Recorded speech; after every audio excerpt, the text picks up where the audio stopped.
కూడా తీసుకోండి, మందిని ముంచిన సొమ్ము మస్తుగా ఉన్నది వాళ్ళ దగ్గర. ఒకనొక్కడు ఎకరాలలో ఫామ్ హౌజులు కట్టారు, పెద్ద పెద్ద బెంచ్ కార్లు కొన్నారు, గంజికి గతి లేని వాళ్ళు కూడా. అవన్నీ మనల్ని ముంచిన సొమ్మే, మందిని ముంచిన సొమ్మే. టీఆర్ఎస్ వాడు వచ్చి ఏమి ఇచ్చినా తీసుకోండి, చెయ్యాల్సిన లగ్గం చెయ్యండి. మన అసెంబ్లీ ఎన్నికల్లో ఎట్లయితే మిర్యాలగూడల 40-50 వేలతోని లక్ష్మారెడ్డిని గెలిపించారో, పార్లమెంట్ ఎన్నికల్లో రఘ్వీర్కి 5,60,000 ఓట్ల మెజారిటీ ఎట్లిచ్చిండ్రో, ఇవాళ అదే విధంగా నల్గొండ జిల్లా ప్రజలు కాంగ్రెస్ పార్టీకి అండగా నిలబడండి. ఇవాళ మిత్రులారా, మనం అధికారంలోకి వచ్చిన ఈ 2 ఏళ్లలో 70,000 ప్రభుత్వ ఉద్యోగాలు ఇచ్చినాం, రైతు రుణమాఫీ చేసినాం, రైతు భరోసా కార్యక్రమాన్ని అమలు చేసినాం, 4.5 లక్షల పేదోళ్ళకి ఇందిరమ్మ ఇండ్లు ఇచ్చినాం.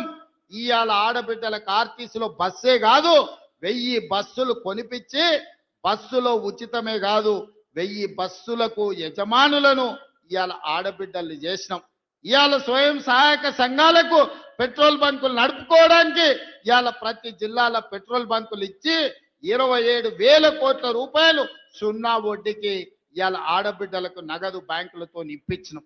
ఇవన్నీ కూడా ఎలా సాధ్యమైనాయి అంటే ఇందిరమ్మ రాజ్యంలో పేదల పరిపాలన వచ్చినందుకే సాధ్యమైంది. ఇవాళ అన్ని మనమే ఉన్నాం, సర్పంచులు మనోళ్ళే ఉండ్రు, ఎమ్మెల్యేలు మనోళ్ళే ఉండ్రు, ఎమ్మెల్సీలు మనోళ్ళే ఉండ్రు, మంత్రులు మనమే ఉన్నాం, ప్రభుత్వం మనమే ఉన్నది. మరి ఏనైనా మన కాలనీలలో ఎవడన్నా అప్పి తప్పి బీఆర్ఎస్ వాడు కౌన్సిలర్ కార్పొరేటర్ అయితే ఇక వాడు మనకేమన్నా పని చేస్తాడా ఒకసారి ఆలోచన చేయండి. 10 ఏళ్ళు వాళ్ళే ఉన్నారు, 10 ఏళ్ళు పరిపాలన చేసిరు, మొత్తం తెలంగాణను దోసుకున్నారు, 1000 కోట్ల రూపాయలు సంపాదించుకున్నారు. ఆస్తులు సంపాదించుకుంటే పర్వాలేదు, 7 అంతస్తుల మేడలు కట్టుకుంటే పర్వాలేదు, కానీ పెళ్ళా మొగుడు ఫోన్లలో మాట్లాడుకుంటే కూడా ఫోన్లు విన్నారా? ఇంత సిగ్గు తప్పినోడు ఎవడన్నా ఉంటాడా? వాళ్ళ బతుకు చెడా. పెళ్ళా మొగుడు మాట్లాడుకుంటే కూడా జోలి ఇంత ఆడా ఎవడన్నా? జడ్జిలను వదలలే, జర్నలిస్టులను వదలలే, ప్రతిపక్ష నాయకులను వదలలే, పెళ్ళా మొగుడు జోలి వదలలే, సినిమా తారాలు మాట్లాడుకుంటుంటే వాళ్ళని కూడా వదలలే. ఎవడు ఏది మాట్లాడుకున్నా వాని ఫోన్లలో ఏం మాట్లాడుకుంటుండో వీడికి ఎందుకయా? వీడేమన్నా మనిషేనా? అసలు మానవ జన్మ ఎత్తడానికి అర్హత ఉందా? మంది ఫోన్ తినేటోడు అసలు మనిషా? అన్నం తినేటోడు ఎవడన్నా పెళ్ళ మొగుడు మాట్లాడుకునేది తింటారా? అట్లాంటి సన్నాసులకు మన పోలీసు వాళ్ళు నోటీస్ ఇచ్చారు. మా జాతిపితకు నోటీస్ ఇస్తారని. ఎవరికిరా నువ్వు జాతిపితవు? ఎవడు నీ జాతి? వినోదరావు నీ జాత? ఎర్రబల్లి దయాకరావు నీ జాత? కుక్కడపల్లి కృష్ణారావు గారు నీ జాత? లేకపోతే తన్నీరు హరీష్ రావు గారు నీ జాత? నీ జాతికి పిత ఉండొచ్చు, మాకు మా నల్గొండకో లేకపోతే మా పాలమూరుకు నీ జాతితో ఏం పని? నీ జాతి ఏంది? నీ నీతి ఏంది? నీలాంటోడు జాతి పితయి పెళ్ళ మొగుడు జోలి పెట్టుకుంటే కూడా ఫోన్ లేని సన్నాసి నువ్వు జాతి పితవంటే ఎవడన్నా ఉంటే ఆత్మహత్య చేసుకుంటాడు, బాయిలో దుంకి చచ్చిపోతారు. సిగ్గుతోని తల వంచుకోవాలి. ఇట్లాంటి ఘోరమైన క్రూరమైన నేరాలు చేస్తే పోలీసు వాళ్ళు పట్టుకొచ్చినట్టు వానికి ముఖానికి ముసుగు తొడిగి కండ్ల కాడికి ఇట్లా పొక్కలు పెట్టి పట్టుకుతారు. ఆయన ముఖం మందికి చూపియొద్దాడు.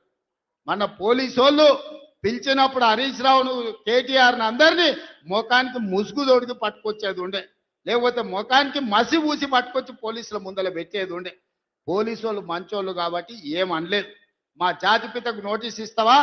మా జాతిపితకు నోటీస్ ఇస్తే తెలంగాణ సమాజానికి అంత ఇచ్చినట్టే అంటాడు. అట్లనే అనుకుందాం. ఒకవేళ మీకు నోటీస్ ఇస్తే తెలంగాణ సమాజానికి ఇచ్చినట్టే అంటున్నావు కదా, మరి నీ జన్వాడలో ఉన్న ఫామ్ హౌస్ మా తెలంగాణ ప్రజలదా? నీకు నోటీస్ ఇస్తే మరి తెలంగాణ అందరికి ఇచ్చినట్టయితే నీకున్న ఎర్రవల్లి ఫామ్ హౌస్ తెలంగాణ సమాజం అందరికి ఇస్తావా? జన్వాడలో నీకున్న ఫామ్ హౌస్ అందరికి ఇస్తావా? మొయినాబాద్లో హరీష్ రావుకున్న ఫామ్ హౌస్లో అందరినీ రాణిస్తావా? మీ టీవీలు మీ పేపర్లు మాకు ఇస్తావా? 1000 కోట్ల రూపాయలు తెలంగాణను కొల్లగొట్టిన దాంట్లో తెలంగాణ నిరుద్యోగులకు ఏమని ఇస్తావా? ఎమ్మెల్యేలు, ఎమ్మెల్సీలు, రాజ్యసభలు, లోక్సభలు, మంత్రులు, ముఖ్యమంత్రి అన్ని మీరే తీసుకున్నావు. తెలంగాణ సమాజానికి ఇచ్చినవా? ఒక్క శ్రీకాంతాచారి తెలంగాణ కోసం ప్రాణ త్యాగం చేస్తే శంకరమ్మ ఎక్కడుందో కూడా తెలియదు వాళ్ళ తల్లికి. కనీసం మొట్టమొదట తెలంగాణ కోసం ప్రాణ త్యాగం చేసుకున్న శ్రీకాంతాచారి తల్లి కూడా చిన్న బాధ్యత ఇవ్వకపోతే జాతిపిత అంటే ఎవరయ్యా అంటే తెలంగాణ కోసం సర్వం త్యాగం చేసిన ప్రొఫెసర్ జయశంకర్ జాతిపిత అవుతాడు. లేకపోతే ఆంధ్రప్రదేశ్లో పార్టీ చచ్చిపోయినా తెలంగాణలో అధికారం కోల్పోయినా కేంద్రంలో ప్రభుత్వం పోయినా పర్వాలేదు అని తెలంగాణ రాష్ట్రం ఇచ్చిన సోనియమ్మ తెలంగాణ తల్లి అయితే తప్ప నీలాంటి దోపిడీదారుడు దొంగ లుచ్చ నువ్వెట్లా జాతిపితమవుతావని నేను అడగదలుచుకున్న మిర్యాలగూడ నుంచి. సిగ్గులేని మాటలు మాట్లాడతారు. ఇవాళ చేసిన తప్పులకు తల వంచుకొని ముక్కు నేలకు రాయాలి తెలంగాణ సమాజం ముందల